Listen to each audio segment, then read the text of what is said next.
Hey, how's it going, everybody? It's Jazzy, the video store Sasquatch here, and we are here for a Monday morning review. I went and saw Speak No Evil, directed by James Watkins, starring James McAvoy as Patty, Mackenzie Davis as Louise Dalton, Scoot McNairy as Ben Dalton, and Ailing Francisco as Clara. A couple meet in Italy and make friends with another couple, which leads to them spending a weekend in a remote countryside with them in their own farmland. And as it's going on, they start to realize that this is not the place they want to be. It's in a very dark, and it gets very dark very quick for these people. With a very good movie. It's slow burner. I always tell you it's a slow burner, but the good thing about this slow burn is it does not fizzle to a dud here. It explodes like a ton of C4. We get a hell of a good ending. I mean, it's totally worth watching. Is around the 2 hour mark, a remake of a movie from Denmark or something like that. They actually brought the original writers into it. So I'm sure that it has the same about notes to it or same psychological thriller to it. I did not watch it before this, but I'm sure they did this for the American version. Universal Studios came out with this. And that is through Blumhouse Pictures. So all these horror movies really recently are through this Blumhouse through Universal. I know the marketing for this movie. I think that maybe they might have shown a little bit too much in a couple of the previews.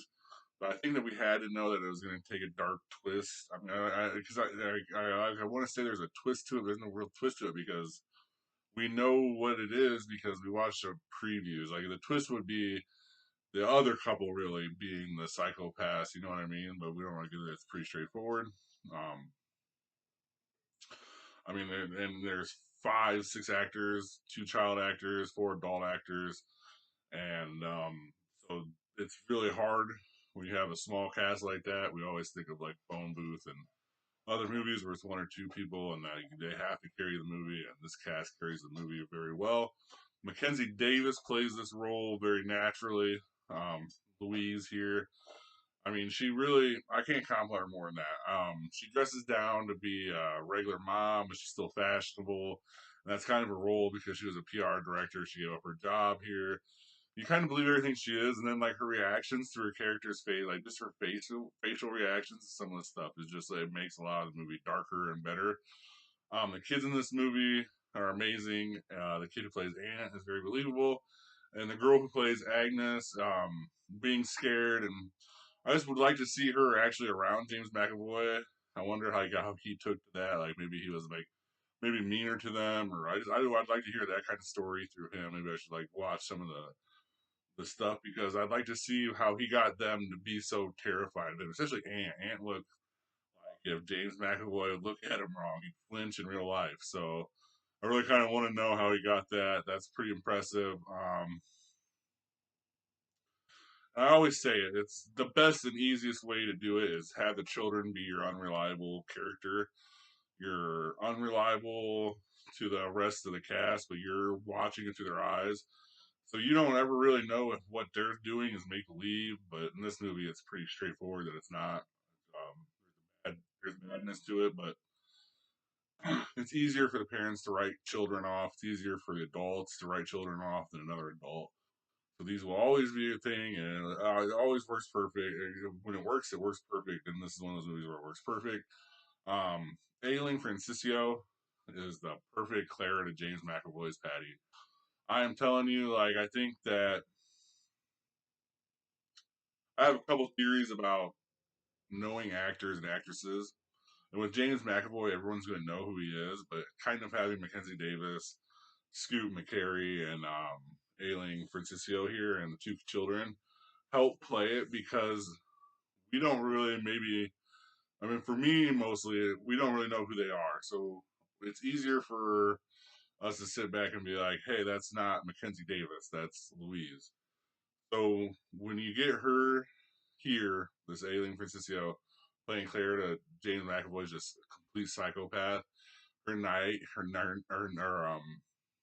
naivety to everything just adds to suspense and that and we when we finally see who Clara really is, It's already that James McAvoy's went so twisted that we kind of forget that this chick is just as twisted as him.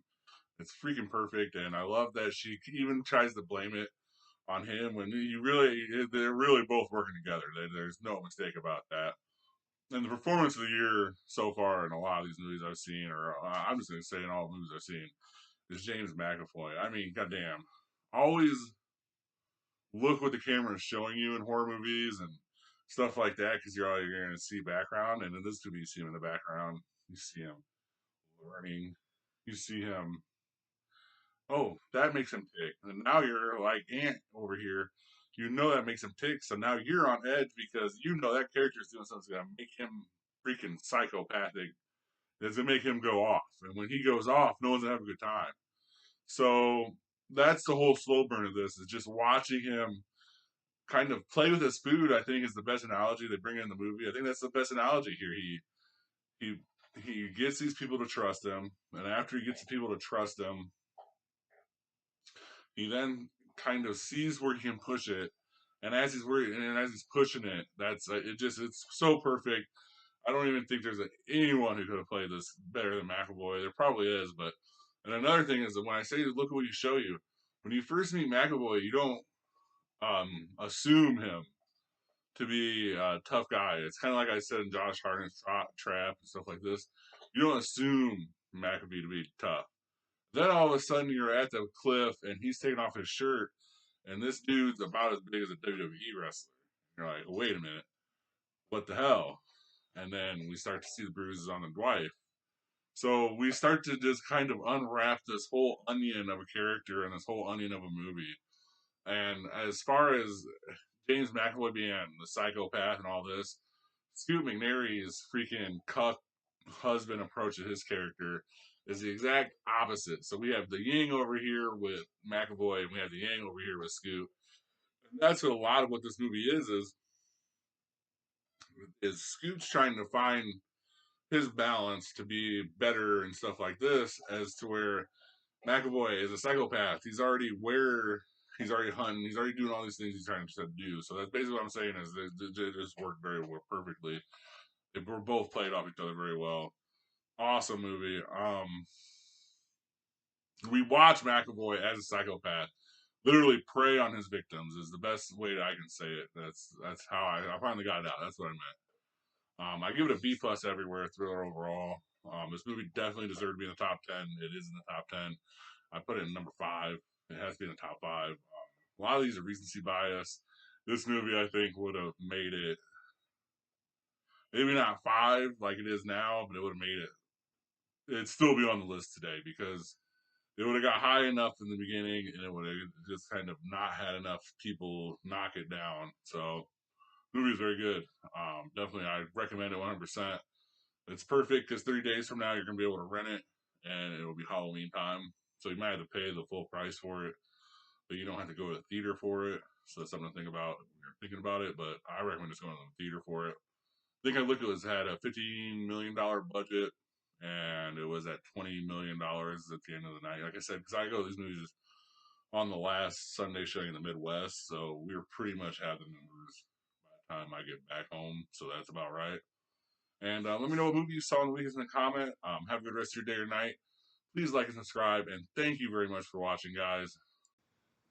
Thank you for watching. Please like and subscribe. Comment your top movie picks for Throwback Thursday in the comment section. And see you next time in the cave.